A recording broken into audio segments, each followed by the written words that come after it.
Então, muito bem, gente. Boa noite a todos. Sejam todos bem-vindos. Meu nome é Mário Krivechik, analista em formação, co-coordenador do nosso núcleo de espiritualidade, de psicologia no Instituto Jungiano do Rio Grande do Sul. E a gente agradece a presença de todos. Nós teremos hoje a continuidade dos nossos diálogos interreligiosos, um momento de troca, onde a gente tenta, de alguma maneira, trazer temas relevantes da psicologia analítica junguiana e do entendimento da psicologia profunda sobre as questões do sagrado e da espiritualidade. E hoje a gente tem um convidado muito especial, que é o Pedro Pessorulo. A gente agradece em nome da coordenação, na figura da Guadalupe Amaral também, que se encontra presente, ao Pedro, pela gentileza de ter aceitado o nosso convite. O Pedro é um psicólogo clínico, um pesquisador, supervisor clínico, escritor e tradutor.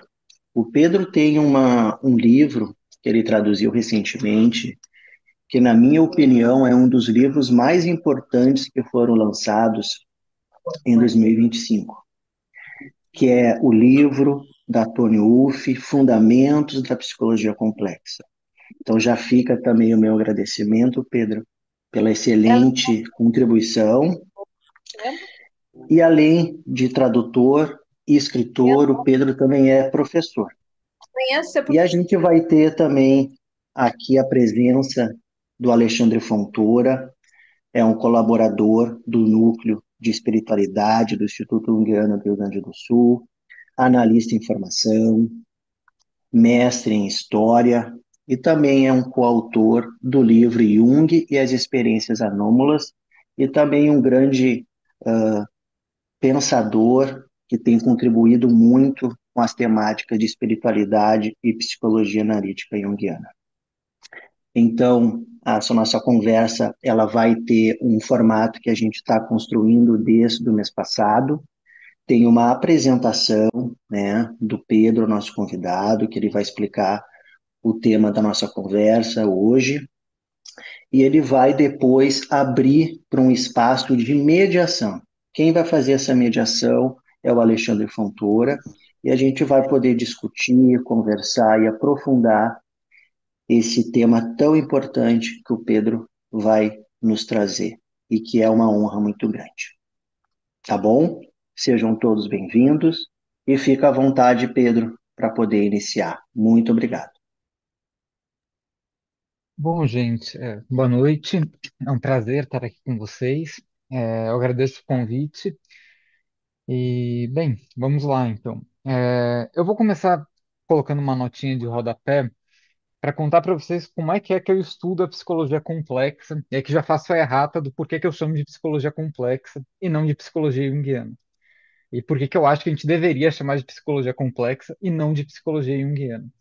Porque a psicologia complexa ela é a psicologia das complexidades. E a gente está falando de algo que a gente não sabe o que é. Eu sempre brinco que a psique não tem tendão, não tem músculo, não tem osso, mas ela opera. Então é precisamente por isso que a gente está num método igualmente complexo para contemplar isso. E vale dizer a errata, né? O próprio Jung era familiar ao termo psicologia complexa e ele não queria que houvesse uma psicologia junguiana, né, gente? Nota de rodapé aí que na fundação do Instituto Jung em 48 ele queria que se chamasse Instituto de Psicologia Complexa e não Instituto Jung de Zurique. E ele foi voto vencido. Então, fica essa errata. Eu gosto de chamar de psicologia complexa porque a psicologia complexa ela contempla a psicologia analítica também. Se a gente faz essa nota de rodapé, quem traz esse termo para ele é a Toni Wolff em 13 pela primeira vez. Está no livro do Sonu Shamdasani, chamado Cult Fictions, conta a história do início dos clubes psicológicos, né? Em 13, quando eles se separam da Associação Psicanalítica Internacional.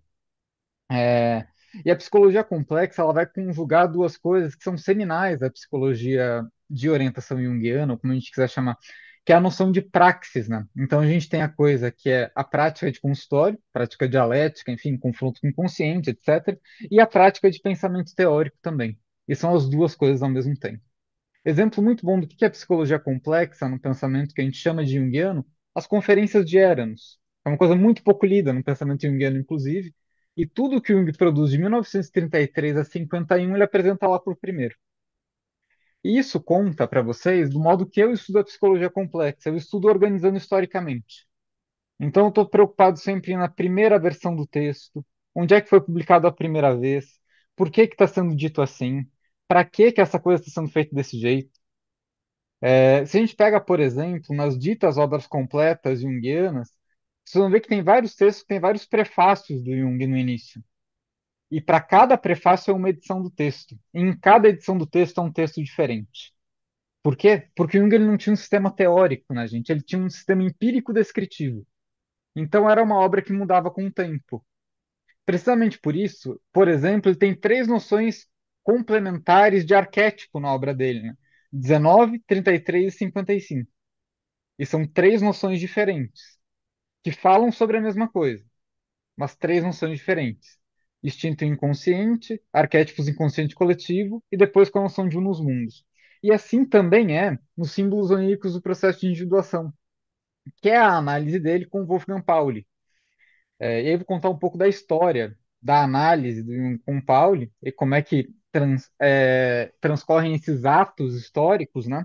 E depois um pouco da história dos textos e qual que é a diferença de interpretação que o Jung coloca em cada texto, porque são quatro interpretações diferentes, assim queremos. E já vou adiantar para vocês.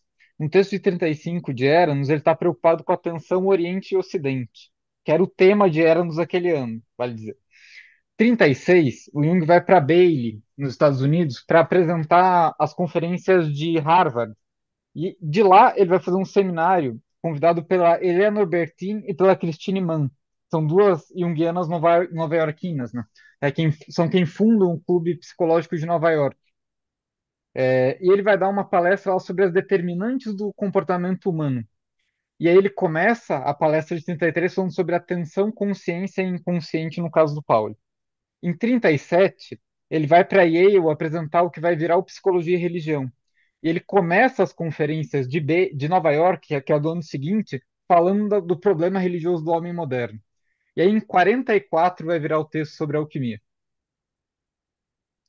Uma diferença histórica importante a ser marcada aqui, do texto de 35 para o de 44, no texto de 35 só tem duas menções a textos alquímicos, gente. E 9 anos separam as duas versões. Aí a importância de na primeira fonte, porque são quatro textos diferentes e quatro interpretações diferentes. E se o Jung não tem um sistema metapsicológico, a gente precisa organizar as coisas historicamente para ver como que a obra se transforma, né?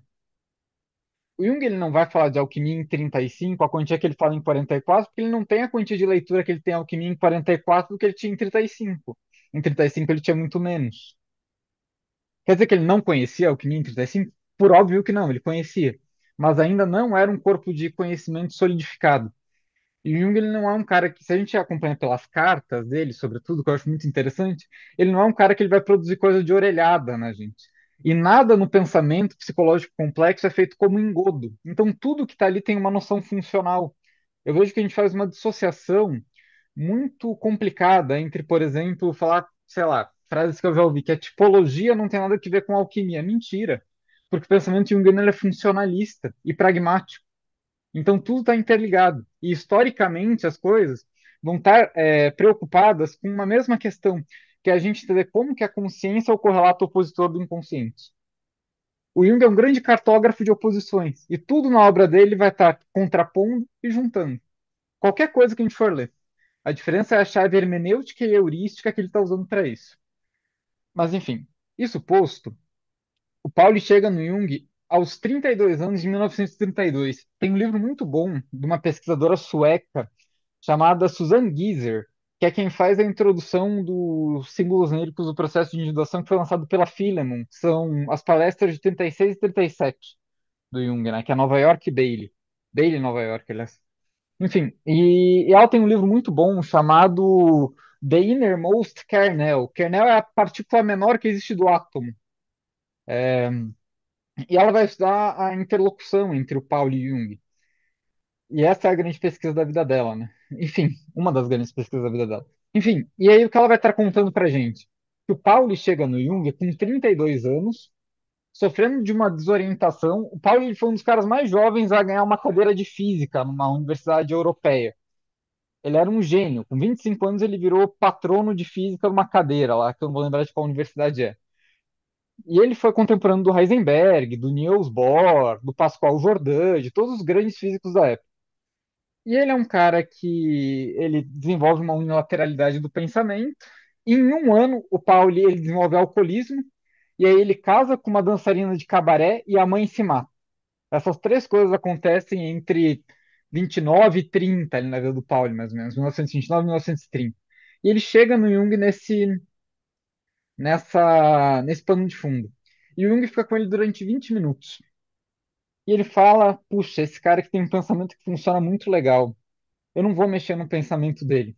E eu estou começando agora a me importar com quais são os símbolos típicos do inconsciente coletivo. O que o Jung faz? Ele encaminha o Pauli para uma analista principiante chamada Erna Rosenbaum, que recém tinha acabado a análise com ele, com o próprio Jung, e fala: olha, só escuta os sonhos dele, não mete o bedelho, não faz nada, não interrompe, não faz interpretação, fica quieta e escuta. Escuta o que ele está falando. Não desativa o pensamento dele, porque é o que ele tem. Essa é a atitude típica dele, uma coisa que funciona na personalidade dele ainda, então deixa, vai. E aí ele vai e tem o primeiro ato analítico com a Erna Rosenbaum durante 7 meses, que é onde a Erna Rosenbaum computa 300 sonhos do Pauli, cerca de 300 sonhos. Depois, o Pauli fica 3 meses trabalhando sozinho com o inconsciente dele, anotando os próprios sonhos. E depois ele chega a fazer análise com o Jung, onde o Jung presencia coisa de mais uns 1.000 sonhos do Pauli, mais ou menos. E é curioso, né? Porque no texto que a gente tem, o Jung vai falar que ele vai analisar 400 sonhos, dos quais ele se ocupa só de 59. A gente sabe que esse material é pelo menos 5 vezes maior, tudo protegido por sigilo médico, ainda hoje, né? Então, o que a gente tem nesse texto é um recorte. Eu acho que é importante que a gente saiba disso. Prova disso é a troca epistolar dos dois, né? Se a gente vai lá ver a troca epistolar do Jung e do Pauli, eles acabam o processo no final de 34. Pauli se dá alta, ele casa com uma outra pessoa, vai para os Estados Unidos e se dá alta. E eles seguem trocando cartas e o Pauli segue mandando sonhos para o Jung. E depois que o Jung morre, ele segue mandando sonhos para von Franz e para o Karl Alfred Meyer. E tem uma troca epistolar de 35 muito curiosa dos dois. O que acontece é o seguinte: é, o Jung está dando as interpretações, né, dos sonhos do Pauli, etc. E se vocês forem na minúcia do texto, o Jung está falando: olha, nenhuma dessas interpretações aqui eu dei na clínica para o meu paciente, tá? Eu só estou aqui para mostrar que meu método clínico funciona. É só isso que eu quero fazer aqui. É uma contribuição ao símbolo onírico do processo de individuação. Ele vai estar ocupado com a mandala ali, etc e tal. Mas o ponto é que o Jung oferta interpretações para os sonhos do Paulo que o Paulo não concorda nas cartas. Ele fala: não estou convencido na interpretação que você deu do meu sonho, eu discordo disso. Eu acho que isso que torna essa troca deles tão paradigmática e sensacional. Porque o Paulo e o Jung, eles seguem trocando até 58, que é a morte do Paulo. Depois eles vão pensar o paradigma espírito-matéria, etc e tal. Mas até o final da vida, o Paulo está mandando sonhos para o Jung, né? Isso nos conta o quê? Que esse texto é um recorte metodológico que nos conta como a psicologia complexa trabalha com sonhos, mas é um recorte. E a gente não vai utilizar isso tal qual está escrito ali, né? Isso posto, a gente tem essas quatro versões do texto, né? E para que o Jung vai começar a estudar o que ele está chamando de símbolos oníricos do processo de individuação aqui? Porque ele vai começar a perceber na clínica dele que ocorrem certas recorrências típicas nos sonhos das pessoas que vão passar pelo que ele vai chamar de processo de individuação. Que basicamente é uma autorrealização da personalidade total, e etc., ou de como a gente quiser chamar, né? Mas, enfim, o ponto é que ele vai começar a perceber que existem certos símbolos típicos que aparecem nos sonhos dessas pessoas, que são os símbolos circulares. E é isso que ele vai tentar mostrar nesse texto, como que a psique se autorregula e como que, às vezes, isso recai em símbolos que são circulares. E é por isso que ele vai, por exemplo, da alquimia oriental, né, do taoísmo, para a alquimia ocidental, né? os dois lugares vão estar ocupados com a circularidade da obra psicológica, né? E a psique, ela nunca vai chegar num ponto específico, porque eu não sei o que ela é. Eu não tenho como saber o que ela é. Eu jamais vou saber o que ela é. Ela é um conceito limítrofe negativo, se a gente quiser assim, se a gente usa um termo que o Jung gosta muito, que ele pega do Kant, né? O que é um termo limítrofe negativo? É uma coisa que eu não faço ideia do que é. E eu só posso dizer que ela existe porque ela opera. A única coisa que eu sei da psique é que ela opera. Eu falo do inconsciente porque eu sei que ele existe. Mas eu sei o que ele é? Não. Eu sei onde ele se esgota? Também não. Então toda a aposta do Jung vai ser uma aposta dinâmica. E mesmo quando ele vai falar de fenômeno religioso, ele vai falar de tudo aquilo que é um dado irracional de experiência, que vai estar de alguma forma, de modo compensatório, à unilateralidade egóica. Porque a gente vai querer escolher via egóica, né? A gente vai querer acertar, a gente vai querer fazer sei lá o quê. E o inconsciente ele vem para compensar isso de alguma forma, né? E corrigir as tendências quando elas se tornam unilaterais em demasia. E esse vai ser o problema que ele identifica no Pauli e que ele vai desenvolver nas quatro chaves diferentes, né? Primeiro, pensando a tensão Oriente e Ocidente, né? Se a gente for na obra do Jung, ele vai pensar Oriente e Ocidente enquanto dois modos diferentes de pensamento, que é a mesma coisa, gente, que ele vai estar fazendo no Transformações de Símbolos da Libido em 1912. Ele vai pensar pensamento dirigido e pensamento fantasioso. É isso que eu digo, a obra do Jung ela é funcionalista, né? Tá tudo interligado. Pensar a obra do Jung de modo dissociado é igual pensar sistema digestivo com um estômago que não tem duodeno, não faz o menor sentido. É um estômago sem intestino grosso, não faz o menor sentido. As coisas elas estão interligadas. E a menos que elas sejam funcionais, não tem por que elas estarem ali. O Jung, na introdução, no texto dele de 12, tem uma epígrafe muito interessante que ele pega do William James, no Pragmatismo, que ele vai falar que os conceitos psicológicos não são enigmas e respostas para enigmas, né? Não basta eu falar, tipo, sei lá, inconsciente, pronto, eu resolvi o problema do universo. Fenômeno religioso, resolvi o problema do universo. E sim, os conceitos são coisas que a gente não dorme em cima, a gente trabalha sobre eles. Porque isso vai levar a gente a uma outra experiência. E é uma outra experiência. E é uma outra experiência. Eu jamais vou estar contente com nenhuma experiência que eu tiver, porque eu posso sempre ter uma outra. Então, é esse o movimento que ele vai estar pensando nesse texto, e é isso que ele vai estar pensando, inclusive, enquanto individuação, né? A gente tem uma ideia muito equivocada, que é pensar a individuação como teleologia, né? E eu acho esse termo péssimo, eu acho ele epistemologicamente muito falho. Por quê? Porque teleologia presume um fim a ser alcançado. Acho que todo mundo concorda. Mas a individuação não é um processo teleológico, ele é um processo energético. Isso é completamente diferente. Não tem fim a chegar. Eu não sei o que o self é. O self é um ponto virtual. Inclusive, gente, aí nota de rodapé. Se vocês querem a melhor definição que existe de self na obra junguiana, nota de rodapé 65 do primeiro tomo do Mysterium Conjuncture. Tá lá. Vão lá e leiam essa nota de rodapé. Resolve qualquer problema da vida de vocês. Enfim, para além disso, voltando aqui para o texto do Pauli, né? O que o Jung vai estar preocupado em fazer ali, né? Ele vai pegar, como eu disse, 400 sonhos, e desse ele separa 59, são sonhos mandálicos, né, do Pauli, tirando os sonhos iniciais, né? Vocês vão ver lá na casuística clínica que tem aquele sonho lá do cara que perde o chapéu, né? Que é o primeiro dos primeiros sonhos, se vocês foram lá na psicologia e alquimia. Esse sonho ele tem antes de começar a análise com a Erna Rosenbaum. Então é o sonho inicial mesmo, de análise dele. E depois vão ter os sonhos mandálicos, etc. E o que o Jung está interessado em mostrar para a gente ali? Que tudo aquilo que se pretende unilateral, em algum momento vai se esgotar e vai produzir sintoma. E a psicologia complexa não é uma caracterologia, né? Então as coisas estão sempre em transformação. E o tempo todo elas vão estar se transformando numa coisa nova.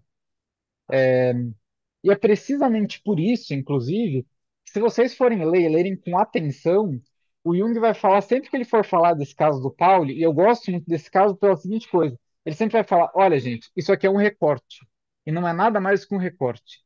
E vocês não precisam estar satisfeitos com as interpretações que eu ofereço, porque elas podem estar erradas. Tem outras interpretações que podem estar melhores do que isso. E a única posição digna de uma pessoa que se põe a produzir conhecimento é não se colocar acima do bem e do mal, né? Qualquer coisa pode ser melhor. Inclusive, gente, eu sempre parto do pressuposto, quando estou falando alguma coisa, que eu não quero que vocês acreditem em nada do que eu estou falando. Vão lá e leiam. E quem sabe vocês compreendem melhor do que eu ainda. Quanto melhor se vocês fizerem isso. Eu vou ficar feliz. Mas o ponto é que ali a gente tem de modo muito. Eu gosto muito desse caso clínico para pensar a questão também do fenômeno religioso, porque ali a gente tem a sumarização do que o Jung vai entender por fenômeno religioso, né? Que não raro a gente transforma isso numa coisa muito metafísica, eu diria, né? Mas o que o Jung vai estar entendendo por fenômeno religioso é tão somente aquilo que vem a compensar algo que se propõe ser unilateral demais. Nada além disso. E aí a gente vai mudando as chaves de leitura. Mas se vocês forem ver a interpretação que ele dá para o taoísmo, para o Segredo da Flor de Ouro, para o livro tibetano dos mortos, se forem ver a interpretação que ele dá para o Resposta a Jó, tem uma aposta fulcral ali, que é a consciência não pode tudo. Essa é a aposta fulcral, a consciência não pode tudo. Se a gente pudesse fazer uma psicologia só da consciência e da fisiologia cerebral, faríamos, mas não podemos. E aí a gente vai chamar de religioso, místico, o que quer que seja, tudo aquilo que é um dado irracional de experiência. E que é portado, se a gente pega o termo que o Jung usa para pensar religião, no pensamento dele por primeiro, que é o termo do Rudolf Otto, né, que é o luminoso, que está no texto dele chamado Das Heilige, né, o sagrado, que o Otto ele vai falar que a imagem religiosa é composta por uma antinomia, que ela é composta por um fascínio e um tremendo. Então é tudo aquilo que é capaz de nos fascinar e de provocar medo na gente, que a gente não sabe o que é. A experiência religiosa é uma experiência de dissolução, no limite, né? A gente não sabe o que ela é. Ela vem e pega e rasga a gente no meio, para daí fazer função simbólica, que é a noção de símbolo, inclusive, que a gente tem no pensamento junguiano, né? Porque o símbolo para o Jung é a melhor expressão para um dado inalienável da psique. Então, ela é uma ponte entre o passado, o presente e o futuro. Não é uma coisa só. É circular. E o que a gente tem de fundamental, no caso do Jung com o Pauli, é esse desenvolvimento da personalidade, por assim dizer, que promove uma espécie de alargamento psicológico em direção a gente conseguir perceber de modo encarnado e não só de modo racional o quanto que a gente controla pouca coisa na vida. A gente não controla nada. Essa é a grande verdade. A gente gosta de achar que a gente controla, né? A gente gosta de ter muita egotrip na vida, né? Mas isso é uma mentira tremenda. É, Enfim, e é isso que o Jung vai estar pensando ali. E eu gosto muito de ler esses textos junto da correspondência do Jung com Pauli, né? Porque depois eles vão começar a pensar essa coisa do arquétipo psicoide, o problema do espírito e matéria, etc. E o que eles vão perceber? Que a gente tem alguma coisa entre psique e matéria que está ligado, que é o que o Jung vai chamar de psicoide, né? Que é algo similar ao psíquico, mas eu não tenho como saber o que que é. E aí eles chegam no final da correspondência deles falando que a gente não tem como medir isso aí, não tem como saber o que é isso, mas isso opera. Poderíamos a isso também dar um nome da noção de místico, religioso no pensamento junguiano, e aí místico não no sentido New Age, kit da palavra, mas místico no sentido de ser alguma coisa que se devota ao mistério da vida, e que eu não sei o que é. Um dos textos mais bonitos que vai pensar isso na psicologia complexa é o primeiro texto que o Neumann apresenta em Eras, chamado Homem Místico, né? A gente conhece muito o Neumann do A Criança, sei lá, Histórias da Origem da Consciência, mas o Neumann de Eranos é um autor genial. E o primeiro texto dele é um texto onde ele vai basicamente seguir a seguinte aposta, né? Que o homem, ele não é o Homo ludens, ele não é o Homo sapiens, ele é o Homo místicos. Por quê? Porque ele se devota a tudo aquilo que ele não conhece. E quem se debruça sobre o mistério é quem se debruça sobre o místico. E a primeira coisa que eu preciso fazer enquanto aposta ética no trato do inconsciente é assumir que eu não sei, né? Porque eu não sei. Não importa quantos contos de fada eu leia, quantas mitologias eu conheça, quantos sonhos eu tenha de noite, não sei. E semana que vem eu não vou saber de novo. E daqui 2 semanas eu não vou saber de novo. e daqui 3 semanas eu não vou saber de novo. Enquanto eu estiver vivo, eu não vou saber. E aí, de novo, a gente volta a essa ideia ética do Jung, né, que ele coloca nesse texto dos símbolos oníricos, né? Que ele coloca várias vezes nesse texto, nas 4 versões isso está mantido lá. Mas para mim, o jeito que ele coloca mais claro é na palestra de Emmons, né, de 35, que ele vai falar que a gente faz as coisas mais bizarras para a gente fugir à alma, né, ou à psique, porque ela apresenta coisas para a gente que a gente não quer lidar, basicamente, o tempo inteiro. E aí a gente vai lá, desenha mandala, planta bananeira, faz curso de yoga, mindfulness, o que quer que seja. A gente pode escolher a reserva de mercado que a gente vai colocar aqui hoje, porque ninguém mais tem vivência espiritual coletiva hoje, né? Porque a gente matou o significado coletivo, a gente usa pavor de fazer isso com a revolta copernicana, com a revolução copernicana do conhecimento. Mas o ponto é que o Jung vai falar que a gente vai fazer qualquer coisa para a gente se safar da alma, né? Só que a gente não deve fazer nada além de acompanhar o movimento que ela faz. Nada além disso. A gente não tem o poder de influir nisso, porque eu não sei o que ela é. Eu sei que ela opera. E não há nada mais próximo do sentido de religioso na psicologia complexa do que isso. É o fator irracional de experiência que faz processo. Não tem experiência sem fator irracional. Se houvesse, seria uma psicologia da consciência. A psicologia, sei lá, comportamental, cognitivista, que tem seus méritos e deméritos, dariam conta de tudo. E não estou aqui para criticar a abordagem A, B ou C, por óbvio, todas elas têm seus méritos e deméritos. Mas o ponto é que a psicologia complexa ela acaba sendo mais variada no trato do inconsciente, eu diria, porque ela não parte de uma pré-concepção que vai vir a explicar o fenômeno. Se vocês forem ver, o Jung várias vezes nesses textos tem passagens onde ele vai contar, sobretudo no texto de 35, 36 e 37. Eu gosto muito do Jung que dava seminários, porque é um Jung que não é o Jung que estava puxando nota de rodapé desconhecida. Ele estava falando, né? E ele fala nas cartas dele que ele queria que os seminários fossem editados, mas que a leitura deveria ser crítica, porque em alguns momentos as ideias sairiam sem o refino que ele gostaria, por assim dizer, sairiam mais cruas, por assim dizer. Mas ali a gente tem passagens que são muito valiosas sobre como que ele funcionava na clínica, né? Que era uma postura de total abertura e humildade frente a uma coisa que não se conhece. E aí a gente pode pensar, inclusive, como a atitude do terapeuta e da terapeuta pode vir a ser uma atitude que a gente chame de religiosa, porque é a atitude de quem não sabe, né? E que não pode saber, e que não vai saber.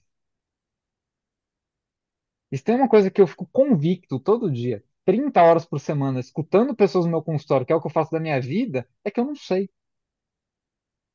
As pessoas sofrem, e me interessa saber o porquê elas sofrem e de onde vem o sofrimento delas. Mas se eu soubesse fazer com que as pessoas parassem de sofrer, eu acho que eu não virava terapeuta, eu virava, sei lá, escritor de livro de autoajuda, ou qualquer coisa que o valha, né? Tava milionário aí.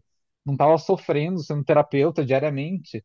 Mas eu acho que a questão aí é a gente entender que o problema religioso na psicologia complexa se deve, sobretudo, gente, à necessidade que Jung nota desde muito cedo na obra teórica dele de se debruçar sobre uma coisa que ele não tem como explicar em termos mensuráveis, em termos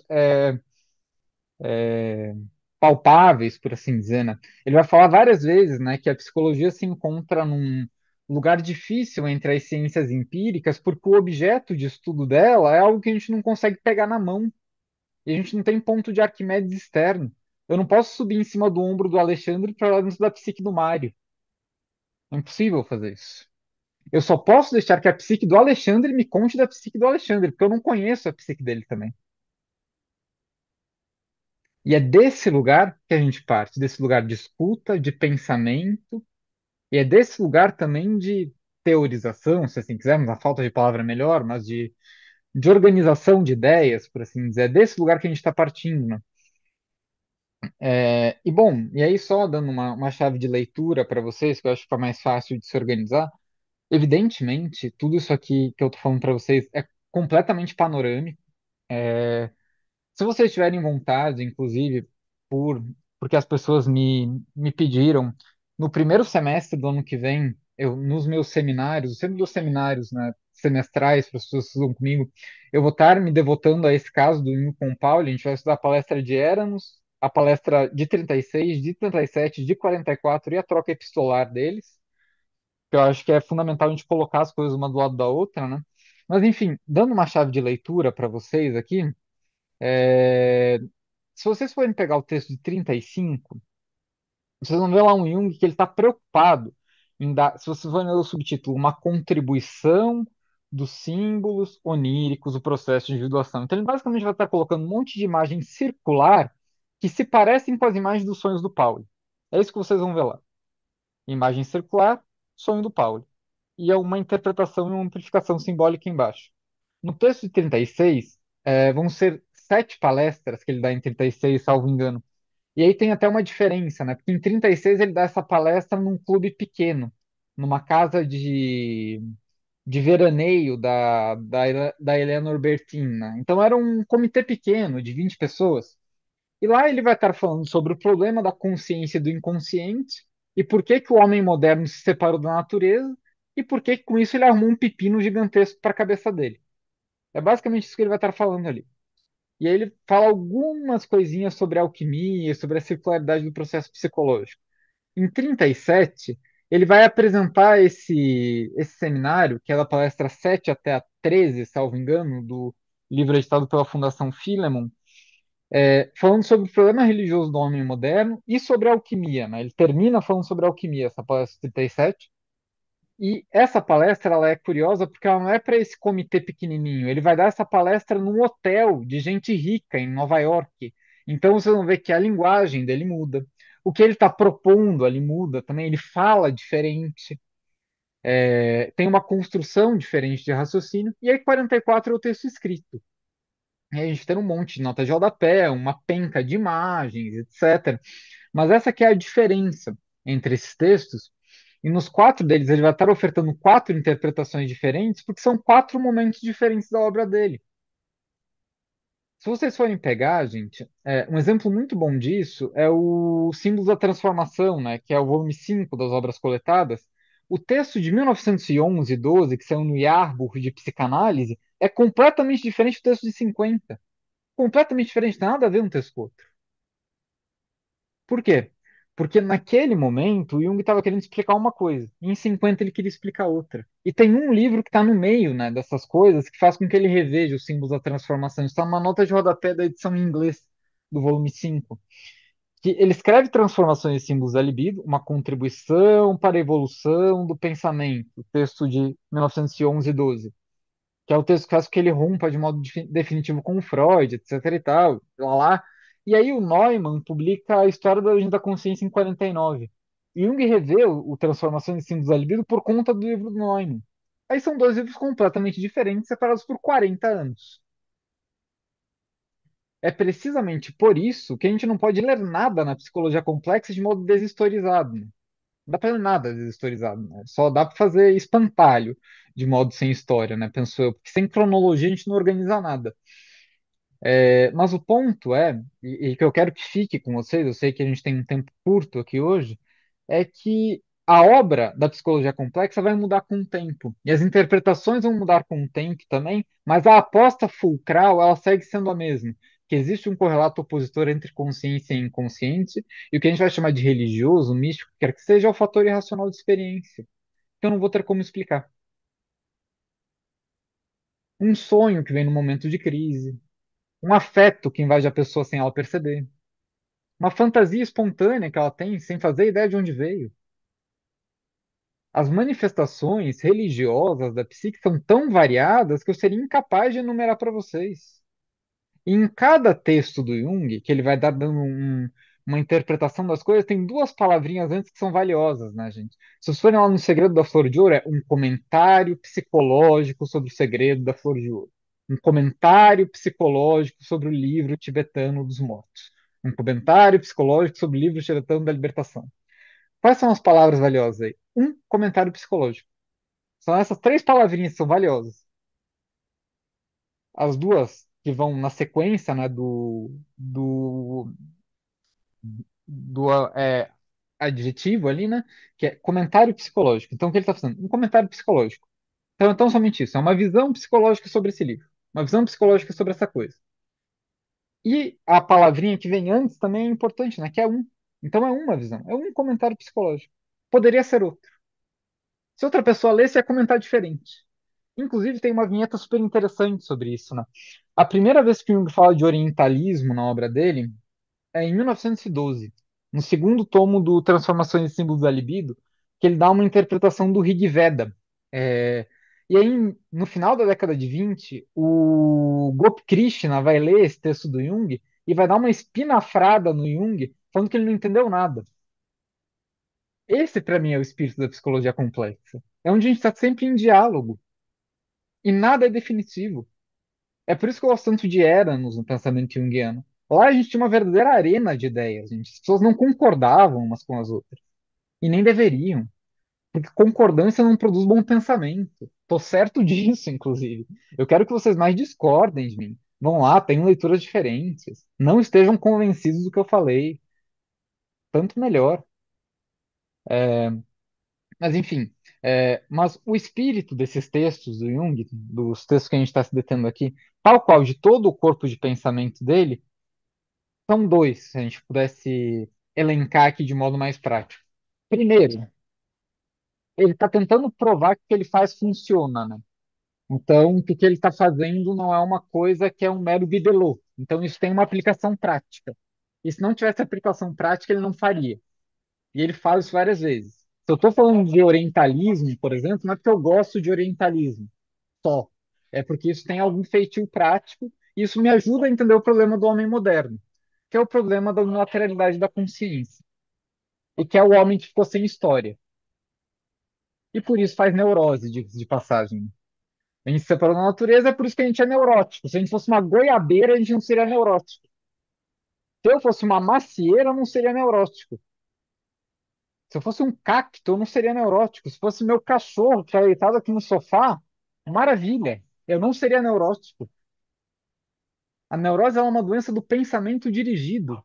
O Jung vai falar muito bem isso, inclusive, naquele texto dele de 1930, 1928, chamado O Problema do Homem Moderno, né? Que ele vai falar que o pecado do homem moderno foi ficar sem história, né? E ficando sem história coletiva, eu passo a padecer do mal que é individual. E aí eu faço sintoma psicogênico. Mas, enfim, é,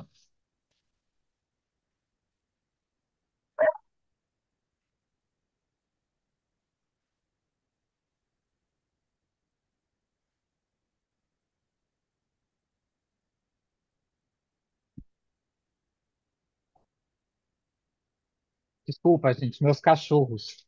Eu tenho uma casa muito povoada de animais aqui. Nós somos eu, minha companheira e 12 animais em casa, né? Somos 14, na verdade, né? Eu, ela e outros 12. Enfim. Não tem problema, é, Pedro. A gente não escutou nada de cachorro aí, eles não falaram nada. Ah, Vocês tá. estavam latindo, mas nós não escutamos. Pelo menos eu Ah, não. tá. Não, é que eu coloco o bloqueio aqui, aí eu escuto e vocês não ouvem, né? Mas enfim. é, Mas o ponto é aí que nada na psicologia complexa vai estar ali de enfeite, né, gente? Se tá ali, tem algum tipo de feitio prático. Então, eu sempre gosto de pegar como exemplo, eu gosto muito de cozinhar, né? Então, vou usar um exemplo que é próximo a mim. A gente tem aqueles pratos de restaurante chique que às vezes vem cheio de engodo no prato, né? E um monte de coisa que não é para comer vem dentro do prato. Na psicologia complexa, eu não coloco nada no prato que não é para comer. Tudo que está no prato tem razão de ser. Eu não boto uma florzinha ali só para deixar bonito. O Jung ele nunca fazia isso nos textos dele. Se a gente acha que ele faz isso, a gente está dando errado. Porque ele não fazia isso. E ele ficava bravo, inclusive, quando faziam isso na obra dele. E o ponto é que tudo fica muito reduzido ao essencial daí na psicologia complexa, por mais ampliados que as coisas sejam. Inclusive, a noção de amplificação do Jung é muito boa, que é o que ele vai estar se valendo nesses textos aqui, né? Porque o método da psicologia complexa ele é duas coisas, né? Ele é dialético e filológico, né? Ou comparativo. E o Jung vai pegar essa ideia da filologia, da hermenêutica do Schleiermacher, né? Que era um teólogo alemão, que é o cara que ele vai tentar pensar o que seria uma hermenêutica universal, né? É, e o que que é amplificação para o Jung? É eu juntar um tema e colocar do lado dele várias versões análogas a ele. Quer dizer que eu vou fazer isso com o meu paciente na clínica sempre? Por óbvio que não. Raras vezes são as vezes que eu faço, inclusive no meu consultório. Só no momento X, né? Mas isso serve pra gente enquanto terapeuta, né? A Von Franz tem uma passagem muito boa naquele livrinho dela chamado O Gato, que é aquele texto dela lá, um conto de redenção feminina, qualquer coisa assim, o texto, que ela vai falar na introdução que as interpretações e amplificações simbólicas servem mais para o terapeuta do que para o analisando ou para analisando. Serve para a gente saber o que a gente está ouvindo. E aí eu vou terminar a minha exposição aqui, porque eu sei que está batendo o horário, contando um sonho que eu tive quando eu estava me formando terapeuta. Porque eu francamente acho que nos forma terapeuta não é outra coisa que no nosso inconsciente, gente. Se ele não autoriza a gente, acho que nada mais pode. Acho que não basta a formação em lugar ABC, eu acho que isso ajuda. E quanto melhor nossa formação, tanto melhor para quem a gente acompanha. Mas se a nossa psique não nos autoriza, não adianta fazer força. E eu tive um sonho muito curioso, sei lá, 12, 13 anos atrás, que eu tive o seguinte sonho. Foi o único sonho que eu tive com a figura do Jung na vida até hoje. Eu nem gosto de contar ele em voz alta, porque parece uma coisa super uau. Foi o único que eu tive com ele até hoje. Eu estava sendo numa biblioteca, apinhado de livro no meu sonho. Livro até o teto. Vocês devem ter percebido que eu sou cabeçudo, eu adoro estudar, né? Eu estava saindo com um monte de livro, né? E vinha um senhor com uma baita de uma bengala, e começava a dar um monte de bengalada nos livros, falava menos, menos, menos, menos. De repente ele vinha e dar uma bengalada na minha testa, assim. Eu acordo e eu vejo que é ele antes de acordar, né? E ali eu entendi tudo. Eu vou ler os 40 livros e deixar de lado, né? Botar ele de lado, fica ali, não me enche o saco. É importante que eu leia os 40 livros, mas deixe de lado. Porque ali, frente ao fenômeno anímico, teoria não vai fazer nem cócega. Estejam certos disso. Mas enfim. Enfim, eu não vou tomar muito tempo, eu estou tentando ser comedido aqui, porque senão eu desando falar e a gente vai ficar aqui até, sei lá, 3 horas da manhã se eu engatar falando. Então eu vou parar de falar e vou escolher usar da prudência. E aí a gente vai conversando. Ótimo, Pedro, excelente, né? Para a gente também ouvir um pouco das pessoas, se elas têm perguntas a colocar, trazer algumas colocações, né? Em primeiro lugar, se vocês ficaram pensando assim, meu Deus, tanta coisa que esse cara leu, né? A erudição que o Pedro está trazendo, não se preocupe, tá, pessoal? Eu acho que é um sintoma natural de quem está escutando, né? Impressionante realmente esse correlato histórico que tu faz, Pedro, porque uma das coisas que a gente percebe no Jung é justamente essa mutação que ele vai passando ao longo dos anos e essa leitura que muitos historiadores, como o Sono Chandasani, faz muito bem, né? Que é ir na origem dessas transformações dos textos para ver a transformação que ele vai passando acerca dos conceitos, da percepção, da leitura que ele faz da psique, né?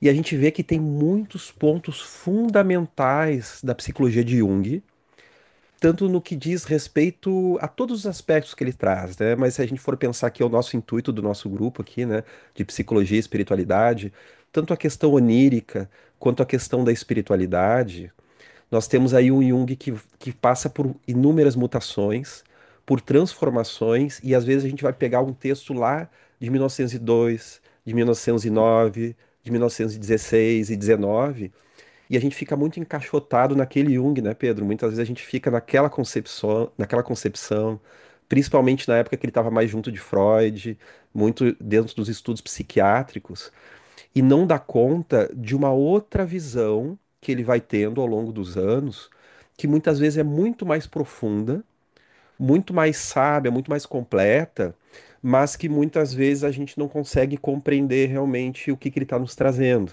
né? E a gente não dá conta que ele vai trazendo uma outra concepção, uma outra noção, né?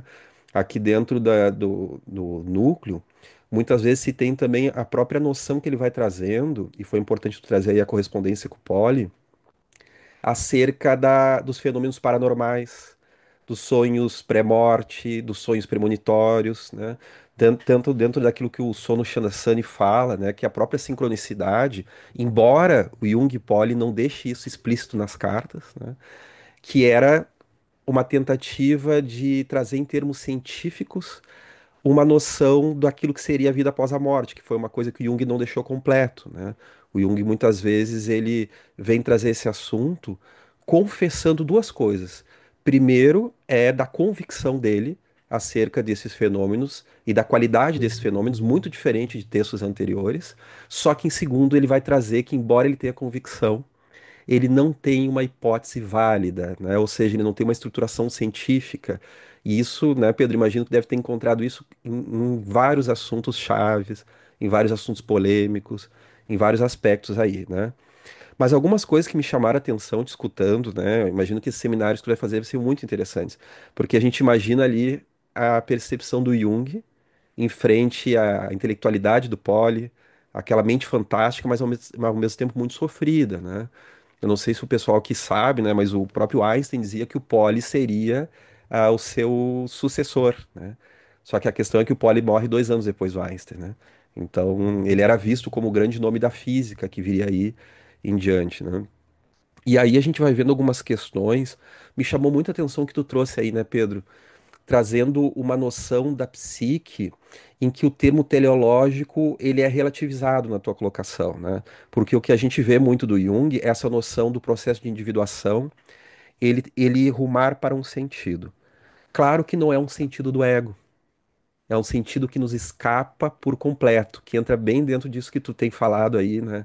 Que diante do fenômeno da psique, diante de toda essa riqueza que vem nos símbolos oníricos, diante dos caminhos que a psique vai nos confrontando na vida, né? Com os contrapontos que a psique vai nos trazendo, com a fantasia que ela produz, com tudo que a psique produz incessantemente, há um outro sentido, né? Só que é um sentido que é completamente desconhecido para o ego. Para o ego, é algo completamente sem sentido, né? E eu imagino todos vocês escutando, né? Porque quando a gente ouve assim o Pedro falando que o fenômeno da psique, o fenômeno dos sonhos e esse salto de fé, esse algo a mais, é simplesmente a gente ter uma noção de que a gente não sabe o que é a psique, né? Um desconhecimento completo, né? Eu sei que daqui a pouco alguns podem ter pensado assim, poxa, se é um desconhecimento completo, né? Então, como diz o Chapolin, né? Quem poderá nos ajudar, né? O que que a gente faz diante disso, né? Um dos sintomas que Jung trazia, e que é uma das questões do homem moderno, muito conectado também à chamada morte de Deus, né? Que o Friedrich Nietzsche traz a nós, que é diante desse aspecto assustador e terrificante do inconsciente e do fenômeno da psique, é nós, diante desse desconhecido, nós nos sentirmos esmagados. Nós ficarmos terrificados, completamente paralisados, então, diante disso. Já que eu vejo que o meu inconsciente, esse campo que a gente chama de inconsciente, né, mas que é algo que sei lá que campo é esse, né, seguindo aí a colocação do Pedro, se é que ele está trazendo uma ordem maior de fenômenos, se é que eu não tenho nem muita noção do que é isso que ele está nos trazendo e nos visitando, um dos fenômenos é nós ficarmos paralisados, terrificados, né? A gente ficar assustado diante disso, né? Mas, claro, aí entra a questão teleológica dessa força, digamos assim, da psique se reorganizando e se transformando, né? Dessa abertura que o eu consciente, que é o nosso ego aqui presente, pode fazer diante dessas forças do inconsciente, uma espécie de reverência, uma espécie de abertura e que nós entendemos, e acredito que tem a ver com o que o Pedro falou, né, Pedro? Acredito que tem a ver com o que tu falou, né, Pedro? Tem a ver com essa atitude que Jung chamava de uma atitude religiosa para com a vida, né? Que é uma atitude de reverência diante daquilo que eu não conheço, daquilo que me escapa, daquilo que é maior que eu. É uma atitude de reverência atenta, de uma atenção, né? Tanto que Jung traz, o Hillman também coloca esse ponto, que, embora a gente use o termo religiosidade vinculado ao religare, que é a palavra que nos diz respeito à religação com Deus, com o divino, a busca de uma reconexão com o divino, ele traz que Jung vai por um outro caminho, que é o religere, que também está na base da palavra religião, né? O religere no sentido de olhar novamente, né? Que quer dizer o quê? Um olhar cuidadoso com a vida, um olhar atento, né, Pedro, ao material dos pacientes, nessas 30 horas semanais, né? A gente está ali desconhecendo o que que o paciente está trazendo, mas está ali fazendo uma reverência, está fazendo um olhar atento, está fazendo uma busca de tentar junto do paciente caminhar junto com ele durante algum momento para entender que fenômenos de ordem maior podem estar ocorrendo ali na vida dele, que o inconsciente está se atravessando e que o eu consciente está ali cambaleando, né? Não está conseguindo dar conta disso. E eu acho interessante que tu trouxe realmente essa questão que sempre vai precisar estar presente na nossa leitura de Jung, que é a noção que a gente faz aqui, que é de um pensamento complexo, integrativo, né? Que integra pontos diferentes, pontos, digamos assim, a princípio opositores. Ou seja, capaz através do movimento de compensação, aproximar essas dualidades inerentes à vida, né? Não é que tudo na vida é feito por dualidades, mas para o nosso eu consciente, que não tem noção, né, de todo o vasto campo que preenche a psique, as coisas se apresentam como dualidade, né? O feio, o belo, o bom e o mal, indivíduo e sociedade, Deus e diabo, né? Ceticismo e espiritualidade. Todos esses aspectos eles vão se apresentando para nós como dualidades, e essa experiência da psique é uma experiência complexa, então, né, de integrar forças opositoras que vão se tornando complementares. E aí que no processo de individuação essas coisas que vão se atravancando na nossa vida vão trazendo compensações. E essas compensações, né, como tem a ver com o nosso encontro de hoje, vão aparecer nos símbolos oníricos, né?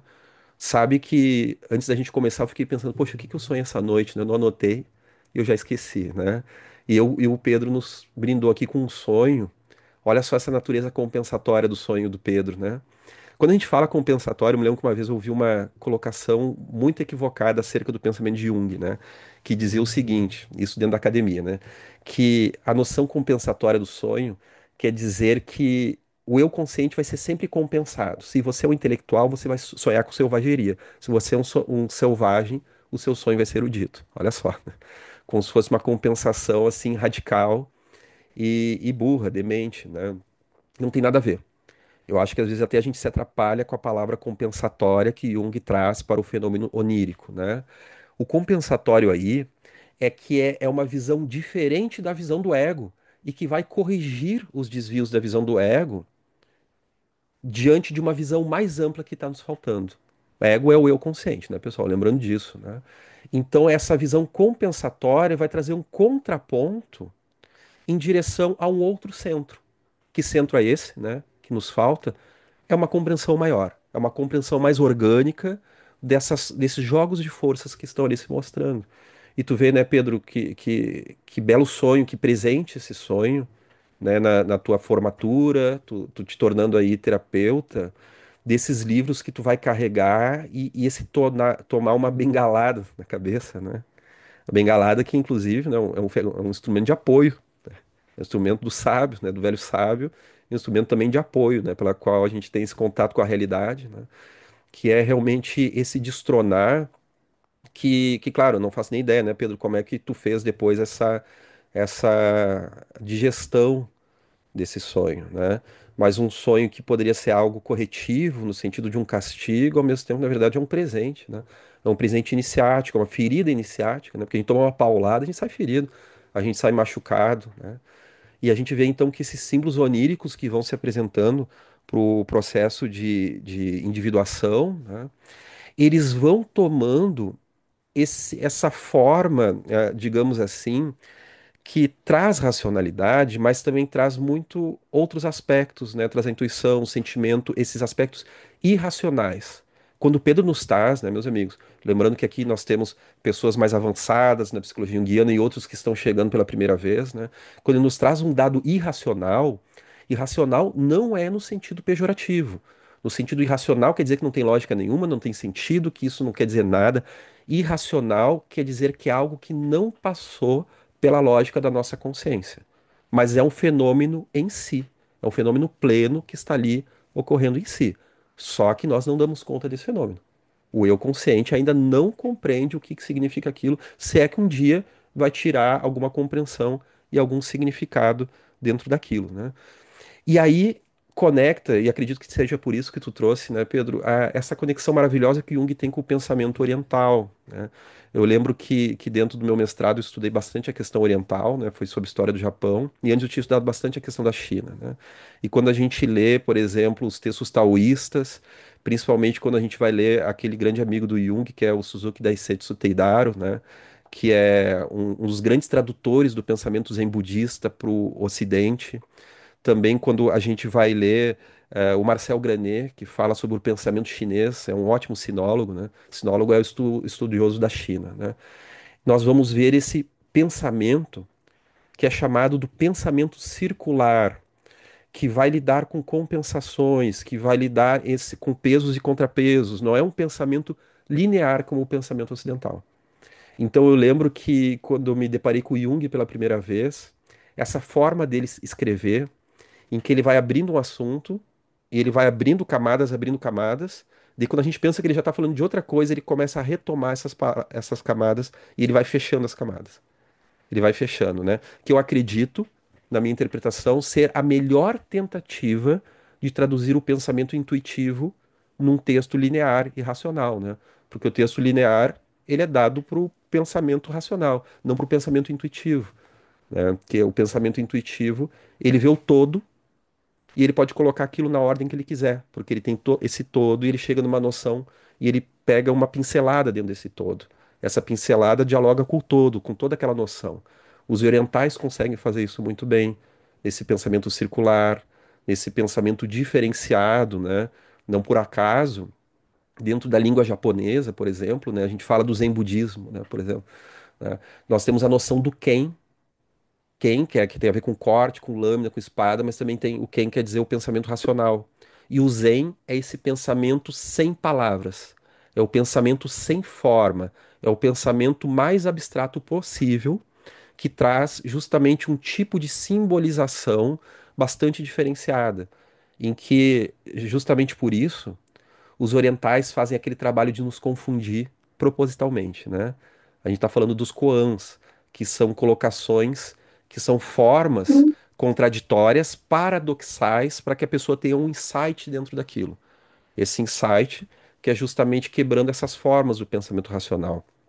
Então, a gente vê dentro do que o Pedro trouxe aí, né, pessoal, essa bela colocação, essa bela interconexão erudita que ele trouxe aí dessas transformações do Jung, a questões das cartas, dos seminários, como o Jung ele conseguiu transitar nessa complexidade que é a psique, nos trazendo uma série de noções que nós vamos de alguma forma nos relacionando com ela não dominando racionalmente por completo, mas entrando com essa noção que vai nos levar para uma outra forma de pensamento.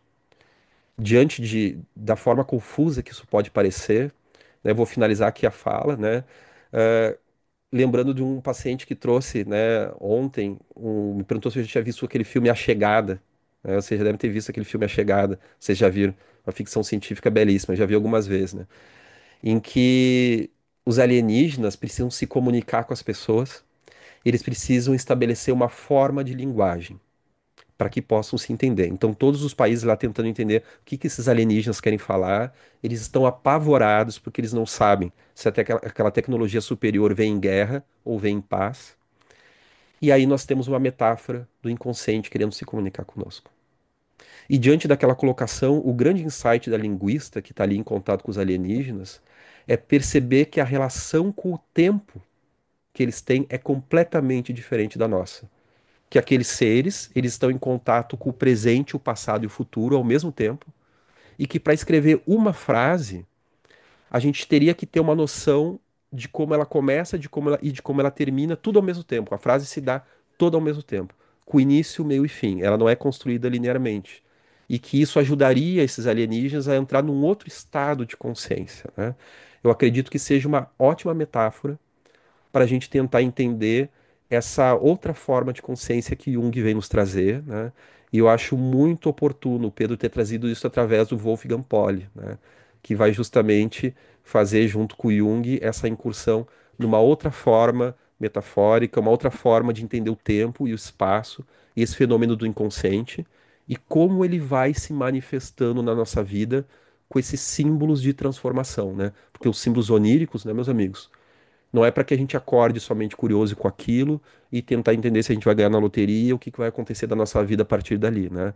Eles vão demonstrando todo um processo de transformação que está ocorrendo dentro de nós, que vem como um relato da nossa vida psíquica, de forma que a gente ainda não compreendeu, mas ele vem também com uma oferta, né, uma oferenda de energia para que a gente possa colocar isso em transformação na nossa trajetória, né? Então achei bem interessante essas colocações do Pedro. E eu não sei se tem tempo, né, Guadalupe, que a gente ouvir aí as pessoas, se tem alguma pergunta a fazer para o Pedro, alguma dúvida, né, É, algum nós, comentário. nós acabamos estendendo o tempo. Já te passo a palavra, Pedro, que eu quero Tá. continuar te ouvindo, claro, mas a gente pode, né, pedir para o pessoal colocar lá no nosso grupo, quem está aqui está no grupo de Whats ali, né? Se não tiver aberto, a gente abre para colocações e de alguma maneira a gente faz uma interface com o Pedro e pode colocar ali alguém que tiver alguma dúvida, porque realmente a gente não vai conseguir abrir hoje, até porque eu quero, né, agradecer o Alexandre, mas mediando esse encontro, mas retornar o Pedro para as considerações finais e já dizendo que, né, adoraríamos continuar te ouvindo, porque realmente, né, já fiquei com vontade de ano que vem estar lá nos seminários também. Então, por favor, Pedro. E colocações Bom, importantes aí, né, Pedro? Daqui a pouco tu achou que eu falei alguma coisa que não tem nada a ver com o teu pensamento, né? Mas eu quero te ouvir.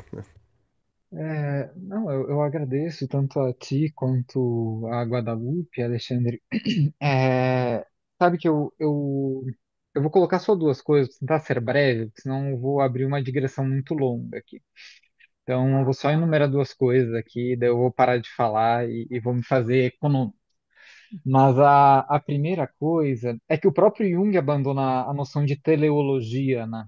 Se a gente for lá na segunda ou na terceira nota de rodapé do Energia Psíquica, o Jung vai estar explicando por que ele abandona o termo teleológico. Ele abandona esse termo porque ele acha que é um termo ruim. Esse é o próprio Jung falando. Ele não gosta da noção de teleologia porque isso poderia ser hipostasiado muito facilmente e poderia virar uma caracterologia assim.